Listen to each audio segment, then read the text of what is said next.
As the battle raged around him, Ben would begin to come back to consciousness as Plagueis would be distracted by the fight. Ben would wake to see a large room filled with Jedi and Sith warriors engaged in a ferocious lightsaber battle. Still disoriented, Ben would look to see his master Ahsoka and Ezra fighting Plagueis. Ben would stagger up to his feet.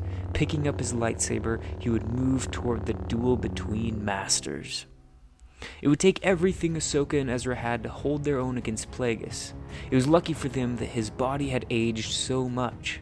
Ahsoka could not help but imagine how unstoppable Darth Plagueis would be if he were able to finish draining power from Ben Solo. At that moment, the duel was halted by the appearance of young Ben Solo. In this moment, a choice was right in front of Ben.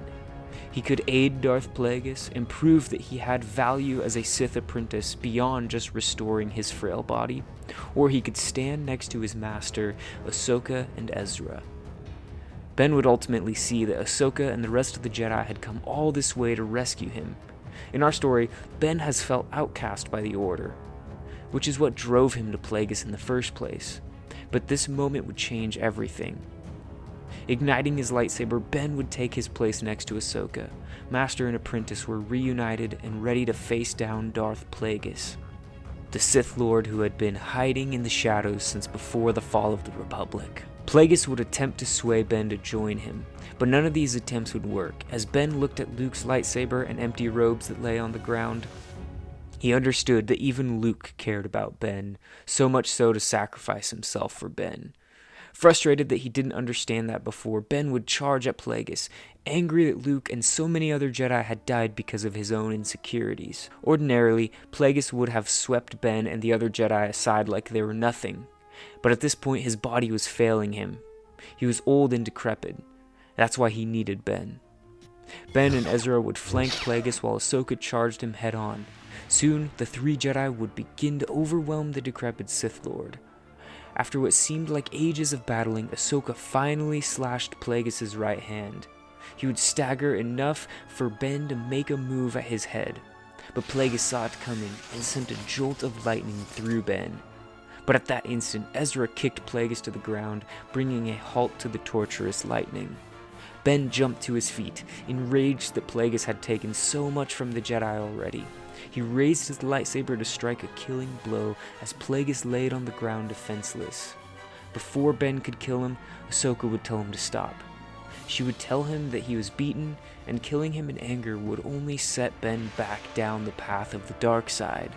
Seeing that Ben's guard was down, Plagueis would raise his hands in an effort to send a final lethal blast of lightning. But before he could, Ezra threw his lightsaber into Plagueis' chest. The old Sith Lord would die instantly. At the death of their master, the remaining Sith warriors would panic and attempt to escape, but the surviving Jedi would rally together to capture and subdue them. With Plagueis defeated, there would finally be peace for the Jedi Order.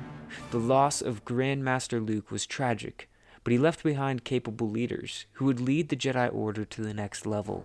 Ezra would officially join the Order, while Ben and Ahsoka would travel the galaxy, searching for more Force-sensitive children and other ancient Jedi secrets.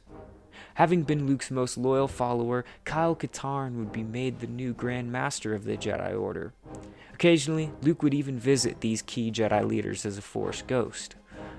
Ahsoka would complete Ben's training by teaching him about balance. There would always be a pull to the dark side, she would tell him. But she would teach Ben that he did not need to completely block the darkness out. She would assure him that everyone had a dark side to them, and that he wasn't a monster for being tempted by the dark side. Ben would go on to become a powerful Jedi Master. When he wasn't training younglings or out on missions, Ben would even make time to go and visit his parents, Han Solo, and his mother Leia, who was still an active part of the New Republic. Under Ahsoka's teaching, Ben Solo would discover balance between light and dark. Well guys, after 8 parts, I finally finished this fanfic, so let me know in the comments below what your favorite part was. In the future, I'll be keeping these fanfics to about 3 or 4 parts, sometimes 1 or 2. 8 was a lot, it was difficult to finish. Anyways, I hope you have a great rest of your day, and may the Force be with you.